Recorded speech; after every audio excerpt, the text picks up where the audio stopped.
I'm the senior Democrat on defense appropriations, and I represent the state of Delaware, where the now 6 Americans who've died in service to our nation will return sometime in the next 2 days. I expect that the Pentagon will come forward with a supplemental request for funding, and I will continue to support our troops and to make sure we are making all the investments we can to keep them and their families safe.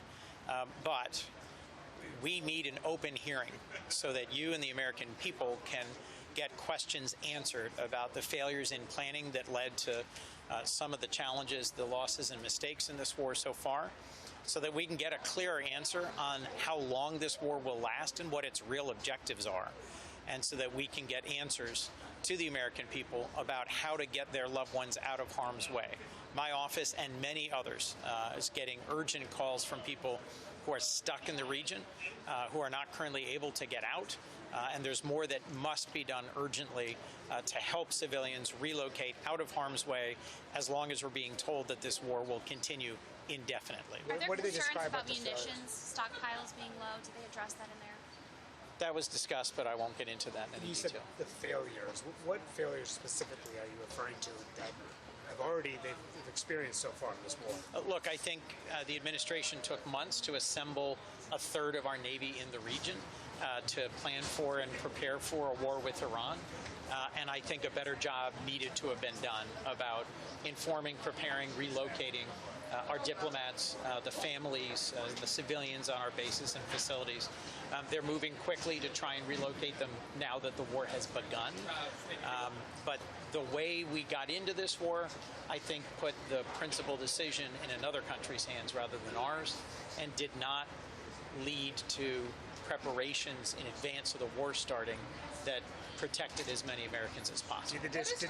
What is your understanding as to how much of the regime has actually been taken out? Just Mullen and Graham say that the Iranian people have the opportunity to fight for themselves, essentially. Is enough of the regime gone for them to do that? I'm stunned if they said that, because look, there's 1 million people in the Iranian security and military apparatus that are fully capable of repressing civilians who come out to protest in the streets.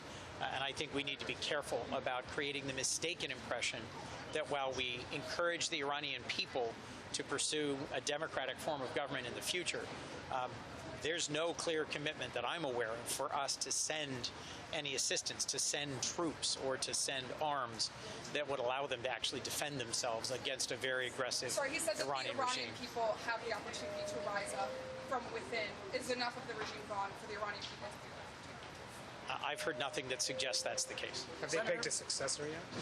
I've heard nothing that clarifies what the plan.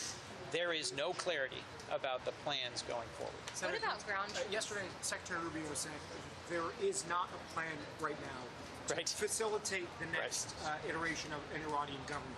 It's just a military plan. That's critical. There is not a plan. Well, he said it's not part of their goals right now. Right. Those are two different statements.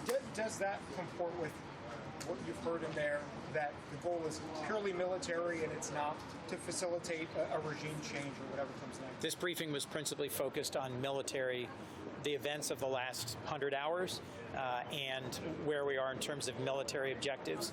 There was not a robust discussion of political objectives. That is exactly the sort of thing that we need an open hearing about, because, as you remember, the war in Iraq had an initial phase that apparently went quite well, mission accomplished, and then turned into a regime building, nation building phase. That's where I think our greatest risk is, where the greatest risk for civilians in Iran is, and where the greatest lack of clarity in terms of planning and resources. I'll remind you, we used to have resources like Voice of America Farsi, like USAID's Middle East democracy programs that help support the opposition in authoritarian regimes in the region. For a variety of reasons, the chaos of Doge either substituted, defunded, suspended, or cut off those programs, and so there are not as many Iranians able to access the internet, able to communicate with each other, able to get reliable information, or informed about their options for trying to rise up today, as there should be. Thank you all very much. Thank you. Senator, what do you expect? Support journalism you trust. Support PBS News. Donate now, or even better, start a monthly contribution today.